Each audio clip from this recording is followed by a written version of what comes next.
Hello there. So I just wanted to do a quick little video today.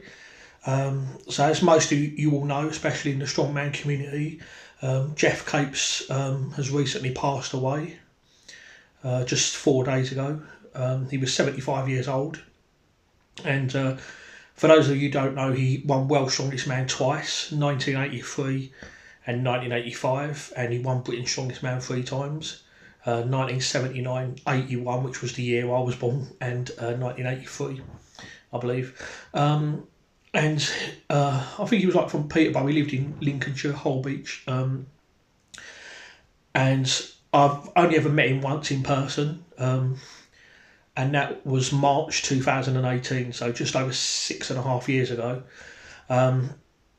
So there was like a seminar that this gym was doing, and it was called An Evening with Geoff Capes, and it was 50 quid, and you basically go there and you have like a dinner, and Geoff would go on stage and talk about his strongman career and mainly his rivalry with John Paul Sigmason, who was also the top strongman of the time.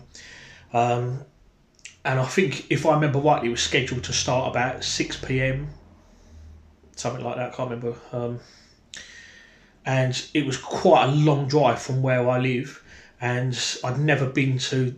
It was in Peterborough. This seminar was being held, and I'd never been there before in my life. I had no idea how long it was going to take in the car to drive. So I went way ahead of time. Now, before the seminar began, there was a competition earlier on in the day, and Geoff Capes was the judge at this competition, or one of the judges.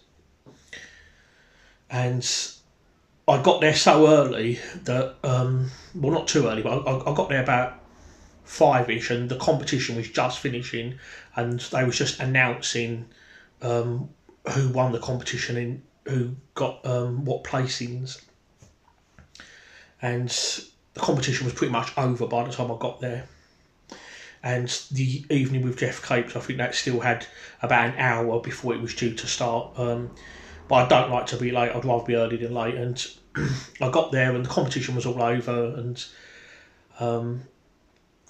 Geoff was sitting in a chair, and he was talking to this other guy, and there was no one else around. And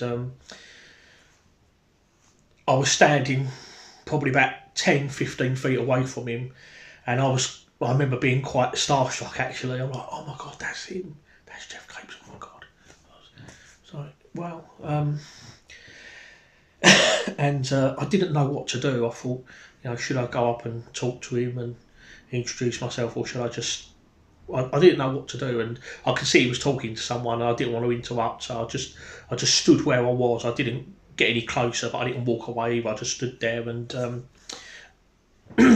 he saw me there. He actually called me over. Actually, I was like, wow, and I went over and said hello to him, and told him like what an admirer I was of his work and stuff, and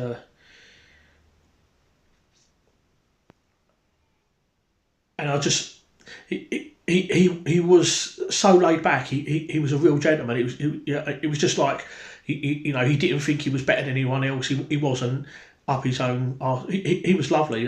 He really was. I was like, he was just like any other bloke, really. I couldn't believe it, because you get some famous people and all that. They got a bit of an ego. They think they're better than everyone else. But no, Geoff was lovely. He was really good, and I had a bit of a conversation with him, and then the seminar started, and I went in and took my seat, and Geoff went up and told his stories about strongman and how he'd been a policeman and how he owns budgies and stuff,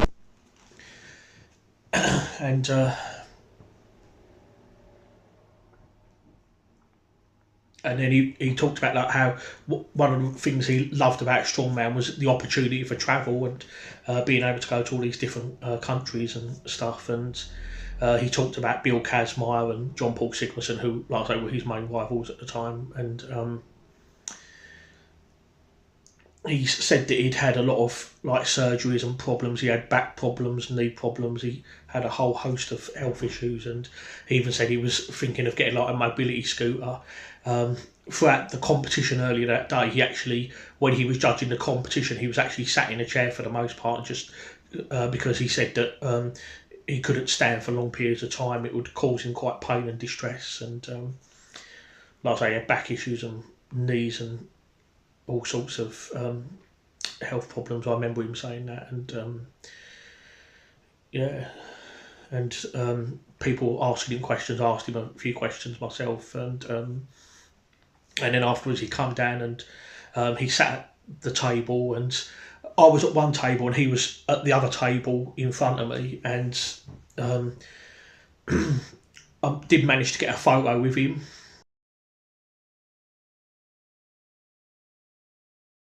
And I also got to get a photo of me holding the trophy that he won for winning World's Strongest Man in 1983.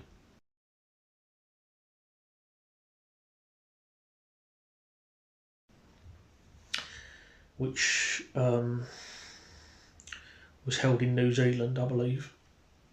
He was actually the first World's Strongest Man to be held outside of the United States at the time, because the first 6 World's Strongest Man competitions had been held in America. Christchurch, New Zealand. That's it. That's where World's Strongest Man was 1983. That's the one that he won. That was his first World's Strongest Man title, and he still had the dinner plate, the trophy that I got to hold from that competition. And then of course he won again in '85. Yeah, just sat and had a chat with him, and yeah, like I say, really nice bloke, really easy to talk to, and I'm trying to think of some of the questions. I think I asked him like why World's Strongest Man wasn't held in 1987, because that was the only year that World's Strongest Man wasn't held. And I think even he didn't know really. No one seems to know why. And World's Strongest Man 1986, he didn't win that year. John Paul won, but that was his last. That was his last participation in the World's Strongest Man. And then I think he retired from strongman shortly after. Although he did do a competition in 1987, which was I think it was England's most powerful, something like that. It was kind of like a replacement for the World's Strongest Man that year, because it didn't happen. I forget the name of the competition, but he did do a competition in 1987. I believe that was his last competition. And then when they had Britain's Strongest Man in 1988, which was won by Jamie Reeves, you see Geoff Capes on that one, and he kind of like helped out a bit. I think he was a judge at that competition. But yeah, that was my first and only meeting with the legendary Geoff Capes. So yeah, really nice bloke, and I was actually shocked to learn he'd passed away a few days ago at the age of 75. So yeah, that was my meeting with Geoff Capes in 2018, 6 years ago. So rest in peace, Geoff.